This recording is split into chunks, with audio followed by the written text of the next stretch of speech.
Tak v tuhletu chvíli bych rád předal slovo zahraničnímu účastníkovi toho středoevropského projektu, a to konkrétně paní profesorce Aleně Haškové z Univerzity Konstantina Filozofa vnitře Česky, která, jak jsem říkal, zastupovala v tom projektu Slovensko.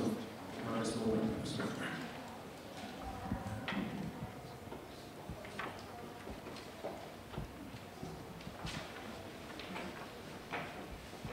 Vážení dámy, vážení páni, bola som predstavená, osobne ďakujem za predstavenie a okrem toho, že sa predstavujem ja, chcela by som predstaviť tak trošku ešte aj kolegu inžiniera Vladimíra Lašáka.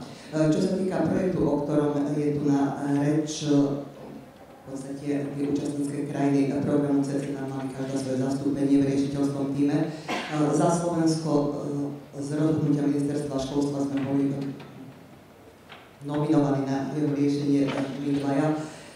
Ja viac ako zástupca tej výskumnej časti a kolega Lašák ako reprezentant metodicko-pedagogického centra na Slovensku, ktoré zabezpečuje vlastne ďalšie vzdelávanie pedagógov a konkrétne on je hlavne zainteresovaný v ďalšom vzdelávaní vedúcich pedagogických zamestnancov.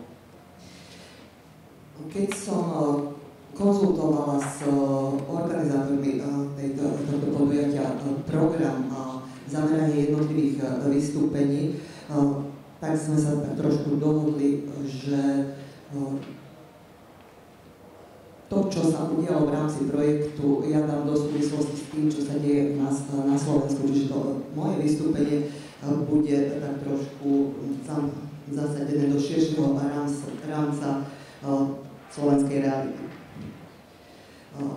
Ako už spomínala pani Emeše Abaridi-Bolia, celý tento projekt je súčasťou memoranda o spolupráci v oblasti školstva krajín krajín Strednej Európy a od podpisu tohto programu, tohto memoranda v roku 2007 boli riešené 3 projekty. Prezentujú sa tu výsledky toho druhého projektu, pričom v súčasnosti beží ten tretí. Výsledkami vlastne tými finálnymi správami boli tieto dve publikácie. Tá červená je finálna správa z prvého projektu, tá druhá publikácia je záverečná správa druhého projektu, to je to, čo ste dostali. Čiže toľko na zopakovanie a opakovanie matka múdrosti, takže to bolo v podstate to, čo tu odznelo. A ja by som nadviazala na to, čo tu prezentovala už pani Šišková, pretože máme tam nejaké tie pavučinky, ktoré reprezentujú profil českého a profil slovenského učiteľa. Emeše prezentovala rakúsky a slovenský profil. Bolo povedané, že český profil ideálneho riaditeľa je veľmi vyvážený, harmonický a na tomto slovenského profilu bolo povedané, že je to v podstate, ak nie najextrémnejší výsledok, tak jeden z dvoch najextrémnejších výsledkov v rámci toho projektu. Čo sa týka slovenského profilu, tak podľa výsledkov ideálny riaditeľ na Slovensku by mal byť organizačne zdatný, čo súhlasí s českým profilom. Na rozdiel od českého riaditeľa, ktorý je tak nejak všestranne zameraný, tak ten slovenský je výrazne orientovaný na obsah toho, čo sa deje na škole a toho, čo má riešiť.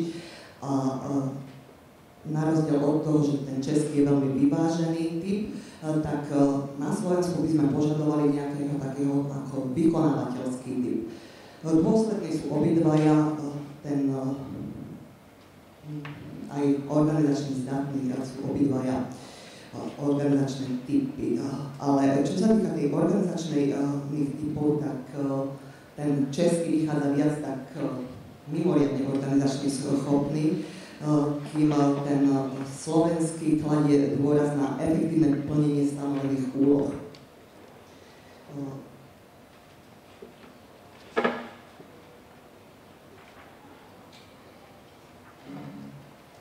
Ten český pri tom plánovaní požaduje transparentné plánovanie a efektívnu činnosť školy, kým ten slovenský vyžaduje od ľudí efektívne plnenie tých organizačných úloh a reaguje veľmi individuálne na tie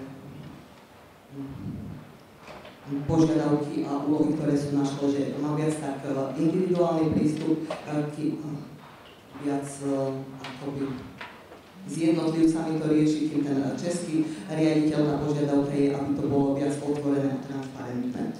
Čiže to sú na porovnanie tieto dva profily, tieto pavučinky, ktoré tam sú.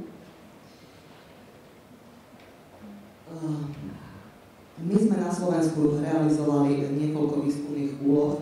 Sú tam uvádzané názvy tých úloh, ktoré boli riešené a v rámci týchto úloh bol realizovaný aj jeden veľký výskum, ktorý bol zameraný na stav školského manažmentu na Slovensku. A tak ako RAD je špeciálna metodológia, ktorá bola použitá pri výskume v rámci tohto medzinárodného projektu. V rámci toho projektu, ktorý sme robili na Slovensku, bola použitá metóda Garuda, ktorá je oficiálna metodológia vyvinutá dánskou spoločnosťou Garuda Corporation. Do toho výskumu ohľadne stavu školského manažmentu na Slovensku sme náhodným výberom oslovili vyše 2000 riaditeľov rôznych škôl. Boli tam základné školy, stredné školy, špeciálne školy, gymnázia, učňovky, priemyslové školy, učilištia, združené školy. Po konečnom oslovení sa nám vyšpecializovala vzorka vyše 1000 riaditeľov, ktorých sme oslovili ktorí boli ochotní spolupracovať a podobné veci, ako sa diali v rámci tohto projektu, čo bolo prezentované, sme postupovali aj s nimi, že sme boli zvedaví, ako hodnotia to, čo robia, to, čo potrebujú pre výkon svojich funkcií. Okrem toho ale s takou menšou vzorkou, pretože nebolo v rámci otázka financií, pretože na Garuda metodológiu, ktorá je celá metodológia, musíte mať značné zdroje. Takže sme mali vzorku necelých 3 desiatok riaditeľov, kde sme sa snažili identifikovať slabé a silné stránky týchto riaditeľov. No a ako slovenských riaditeľov.